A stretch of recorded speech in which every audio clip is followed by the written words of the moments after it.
Video in response to previously recorded analysis of the early Sonic the Hedgehog games, Sonic 1, 2, and 3. I am really not a big fan of Sonic. I like the Mario games way better than Sonic, but there was so much misinformation and ignorance on display in this video that I just felt compelled to defend the original Sonic the Hedgehog games because they weren't just a gimmick, they weren't just a mascot, that was marketed well. They were brilliant games, and I'm going to tell you why. So the main argument that they make is that Sonic's overrated because it's just a basic platformer, and there's really nothing that innovative or interesting about it, and you have to move slowly in the game because you're basically either moving slowly through the game and playing really carefully to stay alive, or you are basically on rails watching cutscenes while Sonic goes through corkscrews and loop-to-loops and all that. Okay, so let's address the first argument here. Sonic is just like the 8-bit Super Mario Brothers. There's nothing new here. All he does is jump on things, and it couldn't be a more basic platformer. So let's take a look at Super Mario Brothers and see if this is actually true. Okay, so in Super Mario Brothers, what do we have here?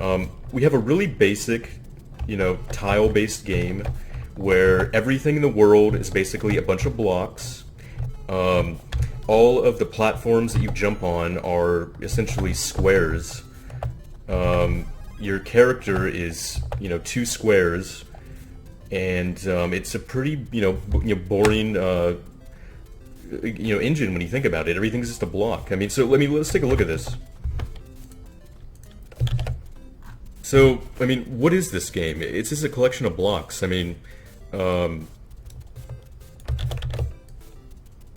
Mario's 2 blocks. The whole game world is just a series of tiles, and you can jump on them and move around them, and that's about it.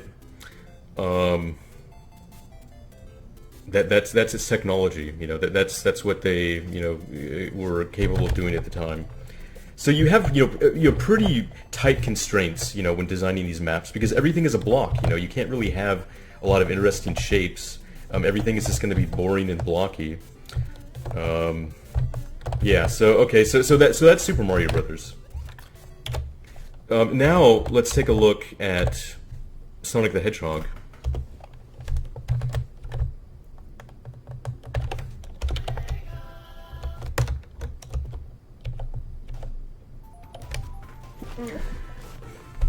Okay, so the first thing that we see here is, oh, this is interesting. I actually have, curves and slopes and, an interesting environments to move around in. Everything isn't just a block or, a boring rectangle. There are actually curves and it has a very organic feel, compared to older platformers. In fact, everything about the game really accentuates this. Even with the fact that when you walk over the bridge, the bridge moves, the whole game feels round and organic, nothing's flat, nothing's boxy, everything is curved and sloped. So this technology is basically a generation ahead of what the 8-bit Mario games were doing. There are very few examples of this kind of thing in 8-bit games, and this is just applied everywhere. Just look at the thing in general. You got these line scrolling effects on the water in the background. You have layers of parallax scrolling. You have animation on pretty much everything in the environment. You have these curved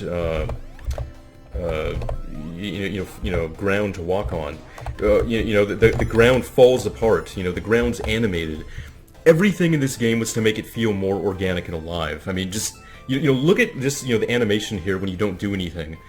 Everything in this game is moving. That's kind of the theme of the game. Everything feels alive and organic. This was revolutionary at the time. This isn't a gimmick. This was actually incredibly impressive, and I would argue that many people, many like indie developers, for example, making 2D games, those guys aren't even capable of making an engine as advanced as this one. I mean, you can find many, 2D indie platformers today that don't even have an engine as complex as this one. They have boring rectangles, boring blocks. It's just completely easy to do stuff. It's much harder to make a game like Sonic, where everything is rounded, everything is curved. It's a lot more difficult to program. It's a lot more impressive. So the whole argument that Sonic is just like Super Mario Brothers is ridiculous. It's completely different. I mean, even just think about all the environmental things they do. Just the fact that you have, like the springs that you can, bounce off of and all that. All these environmental gameplay elements. There isn't anything like that really in, the older Mario games. Everything in Sonic is basically about movement and reactions to the environment. The environment is very alive in Sonic. Everything is moving. Sonic can interact with everything. That's the core of the game. Basically, maybe this guy. I kind of find it ironic in a way that this guy isn't capable of seeing this, because you would think that somebody with a sloped forehead would be able to recognize slopes in games. It seems pretty obvious to me. Okay, so basically, that is the revelation of Sonic. That is what it did. So basically, its technology was great. It's incredibly impressive, and I want to show you, like Shovel Knight. Okay. Look at Shovel Knight. This just came out. It's a 2D game. It has a boring tile-based engine where everything is a block. Oh, here's a block, here's a block, here's a block, here's a block, here's a block, here's a block. Basically, Shovel Knight is less advanced than Sonic the Hedgehog from the early 90s, okay? I just want to point that out. Because, even though, personally, I'm not that big a fan of Sonic, I give a lot of credit to the people who developed that game, because for the time that it was made, and compared to competing software, it was very advanced for the time. It has a great, little 2D engine there. It's very impressive. And really, like what I see from these guys in this video is, it just sounds like more talk from people that know nothing about game development and know nothing about what actually goes into making a game. And, there's so much ignorance on display there. They can't even see what's actually special about Sonic. Sonic had great technology for the time. Just another example. Oh, here's Mega Man 10. Another assortment of blocks. Very interesting.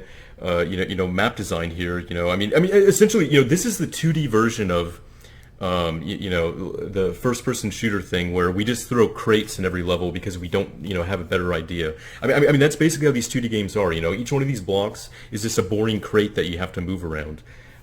Sonic changed all that. Sonic made the map design organic and smooth and rounded, and made everything feel much more alive. So basically, that's my argument against, nothing about Sonic being special. Now, of course, Sonic is flawed. There are a lot of things wrong with it.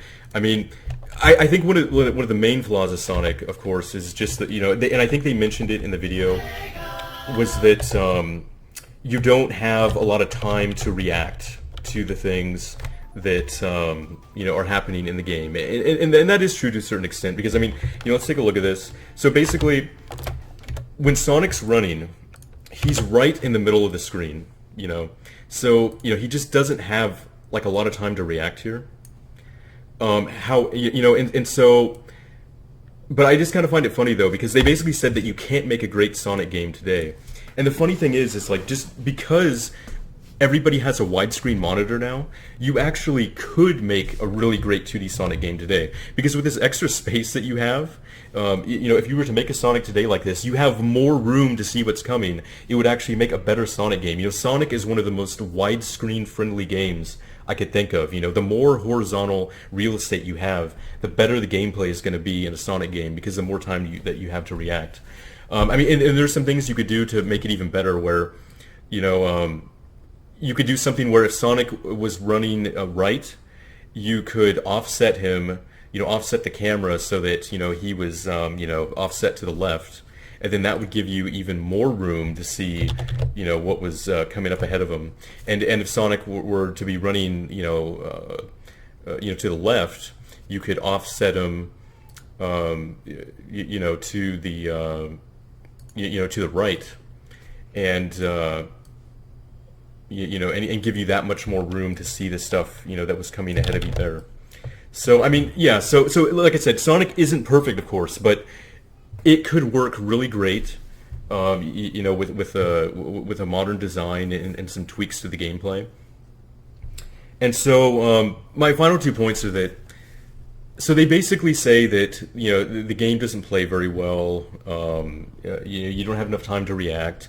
But really, though, even though I just pointed out some things that could be improved with Sonic, I just don't want to ignore the fact that they are terrible at the game. I mean, like really, really bad. And if you're good at Sonic, you can actually play it very effectively. I mean, just look up some Sonic speedruns on YouTube. I mean, if you're actually good at Sonic, the game is pretty fun to watch, really. So I don't think it's a valid argument to say that you don't have enough time or the game isn't well designed just because you're terrible at it.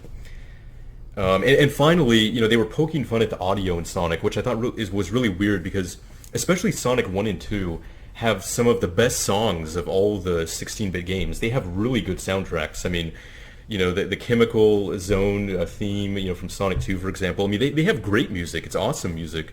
So I mean, really, the overall presentation of the early Sonic games was great. I mean, they had great graphics. They had great music, and the technology was advanced as anything out there. If not more so.